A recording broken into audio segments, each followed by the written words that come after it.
The Partnership for African Social and Governance Research is an independent, non-partisan, pan-African, not-for-profit organization established in 2011 and located in Nairobi, Kenya. Currently engaged in more than 12 African countries, the Partnership for African Social and Governance Research works to enhance research excellence in governance and public policy that contributes to the overall well-being of men and women. PASGA have provided real leadership of this programme.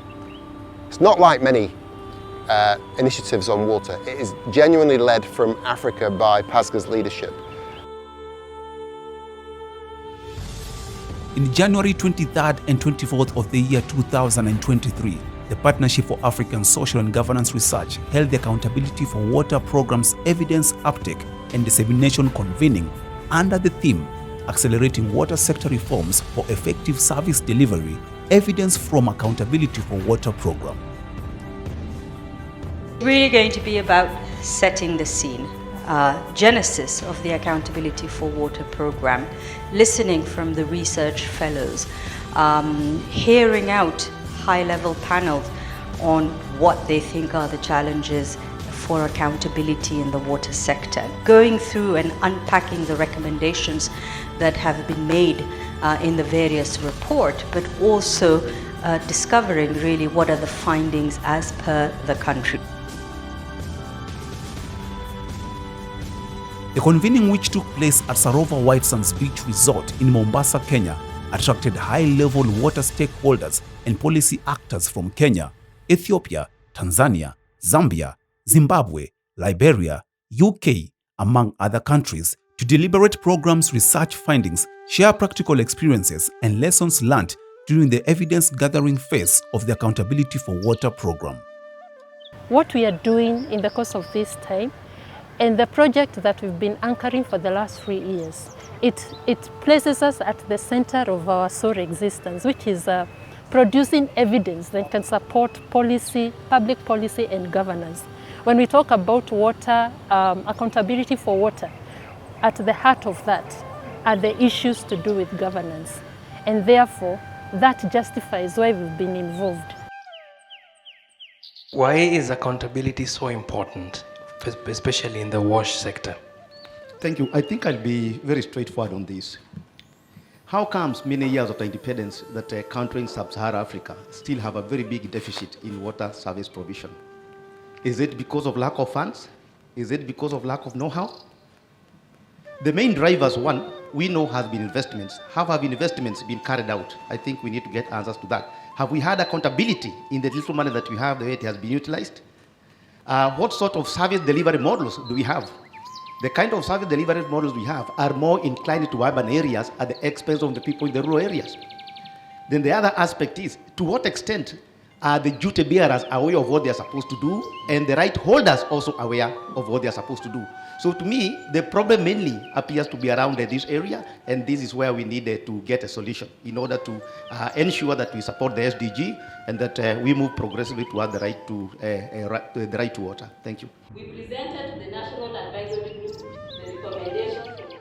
The Accountability for Water Programme, led by Partnership for African Social and Governance Research, has been working with diverse partners in the water sector to infuse evidence-informed recommendations and strategies towards streamlining water service delivery and access in the African continent. We had one professional research fellow undertaking research on the whole aspect of water service delivery and what water companies are doing to make sure that they are responsive to what customers need and what are the specific actions that can be undertaken by water service providers to make sure that they respond to customer complaints, that they are responding in good time, and that customers are able to understand how they can interface with such companies, and in the event that there are challenges in such an interface, what actions can be taken by the customers to raise up issues again with the water company. Oftentimes we we focus on the problem, right? Oftentimes, especially researchers, will focus on the problem.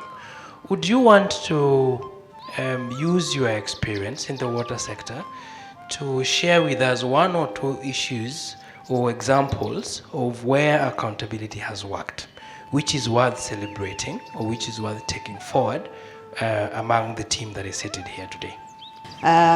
We can speak about examples in different parts of water aid programs. In Ethiopia, we can talk about utilities that have been supported by customer forums that are structured to link the utility with the user. In Mali, citizen jury has been established as a long-term engagement between the municipality and users. And in Ghana also building capacity through local governments and training communities and duty bearers on accountability has worked. Why has it worked? It's when you focus on the system and build systems around, and when the leads of this initiative are not all communities. Communities are not homogeneous, they're heterogeneous groups, and who has the greatest stake will work. Like if you have women youth groups that are leading these processes, the people that are interested to have water and sanitation running, that will work better. And will communities have the capacity to engage long term? Will they be encouraged or discouraged to lead on long term? Will there be access to other means of accountability? Will there be informal and formal settings where communities can go, if there's no response, can go to, for instance, courts where they would raise that issue and follow up on? And how can you get communities not to be discouraged? So there are a couple of examples. Maybe I will come back to those examples and how communities are stimulated to stay engaged, and how local governments, especially because they are the main service providers, can continue to support and respond appropriately to demands from communities. The 3-year research program was designed to facilitate co-creation and co-production of knowledge while maximizing opportunities for sharing of lessons and best practices to enhance accountability for water. I carried out my research in the low-income areas of Mumias sub-county, in particular Lumino, Shibale, Angola, and Mujini. And my main concern was, why is it that members of the low-income areas do not enjoy their rights to water as much as members from other parts of the community? And what I found out was that most of them are not aware of their rights to water. They think that water is a privilege, and they think that the service providers are the bosses or the owners of water. So in my research, I wanted the community to realize that they're the bosses. They're the ones who pay for water. And most important, they should know the tools that the water utilities have developed in order to enhance accountability, so that they are able to ask us the questions that we need to answer when they don't have access to good water and sanitation services. The other one is, how do we build the capacities of the communities themselves to recognize the rights that they have, and then be able to demand for those rights from those who are the duty bearers. So for me, that is key. But besides that, there are other aspects. For example, some rights can be built and people will know their rights. But when there is no enabling environment for the conversations to happen between the right holders and the duty bearers, then it makes a bit of nonsense. And of course, at the end of the day, they get discouraged and just disconnect back to status quo. But when on the other side of the coin, the government, our duty bearers, and us as well, because we also have a part to play in this, are very clear in how we listen, we learn, we improve. So far, some of the recommendations that are coming up from this workshop is that we need to tailor-made our capacity building initiative to specific groups according to their realities, be it stakeholders, partners, communities and even rural urban communities, vulnerable groups and so on, and not just recommending a blanket there's need for capacity building. We also need to appreciate that value already exists among all these people we would like to capacity enhance or build. So our challenge is how can we harness already what exists and build on that.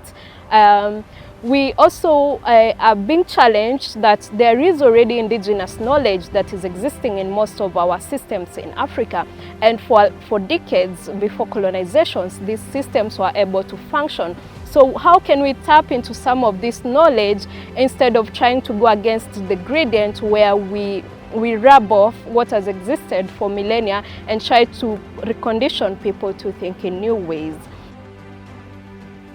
To ensure legacy and relevance, the Accountability for Water Consortium offered research fellowships to local practicing professionals in the water sector in each target country. This was to design and generate context-relevant evidence on accountability and use the evidence to engage water sector stakeholders through locally led national advisory groups and engage global water actors through a series of activities guided by a global advisory group. Research findings speak that governments need to speed up their intervention to improve water accountability, and the development partners working with governments, i.e. donors and international and local NGOs, need to step up their support and coordinated work with government. And this means governments need to boost their political commitment for water, and especially water accountability. And this has to mean more budgets going into accountability and more coordinated work into water accountability, and at the same time more action to enforce rules, regulations and the like when it comes to water accountability.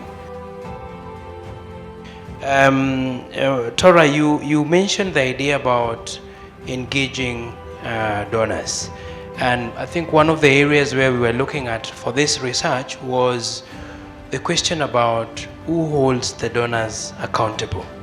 Yeah, you know, the good experience in Ethiopia, where I mentioned the consolidated wash account, the donors only put, you know, their share into that basket. Yes. After they put that funding into that basket, it's now up to the government to even share, you know, that fund into the regions. So, you know, indirectly the donors are now have less influence in, you know, how we use that funding. So that means now the government is accountable to all the implementation of that program. Citizen groups, and water users. You've listened to the PRFs, you've listened to the NRCs. They came, they tried to sell their ideas to you. Could you give them an idea about how they can turn their ideas into fundable, stroke bankable, Tayo is not here, actions? And if possible, based on your experience from the Water Sector Trust Fund, how do we move into costing those ideas? You might not have all the answers, but if you can share some nuggets of wisdom, that would be fantastic. Your first question on how best can we have these actionable plans realize some dividends at the end of the day, one key thing that comes to mind, are we aligning our action plans to the emerging trends? Because that is the only way you can easily influence how best your recommendations will actually serve the intended purpose. The other thing I will also recommend is that since we are a finance institutions and all this is about financing, how best are we creating a community of practice through which we can enhance co-learning? There is something that we believe in, and it is called AAR, not the one you know of ambulance, but it's called After Action Review. We have tried to implement an action plan. Is it working? Are we reviewing it? Is it within the timelines? For example, if we have an emerging issue, for example, now we have the drought, are we aligning some of our action plans towards that drought? How do we ensure that there's accountability towards the funds that are being raised in the wash sector to combat the effects of drought or famine for that instance? So that is a key area that we wanted to look at. Now, in terms of costing, we do design programs for the wash sector, and these are influenced as a result of a government policy. For example, in the current administration, one key thing they are keen on is to have accelerated access to water. So as PRF, how do we utilize that finding towards being embedded in this program? Like now we have the Water 10,000 program. In terms of the activities that we are developing for the program, it should be the point that you come in and look at your recommendation, how best can we make that into a cost center, so that you can ensure that your work continues beyond this research. So those are the key lessons that I would want to share. Thank you. Look at an example from Ethiopia. We have a wash flagship. Together and informed by cross-cutting strengths and disciplinary backgrounds, the convening provided a platform for various stakeholders to contribute their ideas towards an African-led water sector accountability discourse and agenda. Participants had the opportunity to share critical feedback on the program's research recommendations, country action plans, and a global water manifesto. The purpose of this exercise was to ensure the recommendations and the strategies emanating from this research are practical and actionable. I hope we find the proceedings on the evidence disseminated and uptake in this convening worthwhile for advancing discourses and actions towards attainment of accountability in the water sector. Ladies and gentlemen, may I invite you to join me in making 2023 a watershed year for discourse on accountability for water. The discourse will be driven by the outcomes of this conference, which is themed Accelerating Water Sector Reforms for Effective Service Delivery. Please look at me. I challenge you to take the first step. Wear your WASH emblem with pride and lead this transformation. I thank you. God bless you all. These discussions pivoted on Sustainable Development Goal 6 towards ensuring universal access to safe, equitable, and sustainable water, sanitation, and hygiene for all. As such, strengthening water governance infrastructure pathways through streamlining policies, reducing non-revenue water, and tackling water pollution were key themes in this convening. At other planning events, for example, we have a joint sector review that is currently ongoing. And we play a major role with the research, findings, dissemination, and change to contribute to changing policies and laws, because the joint sector is about reviewing the entire sector of the country.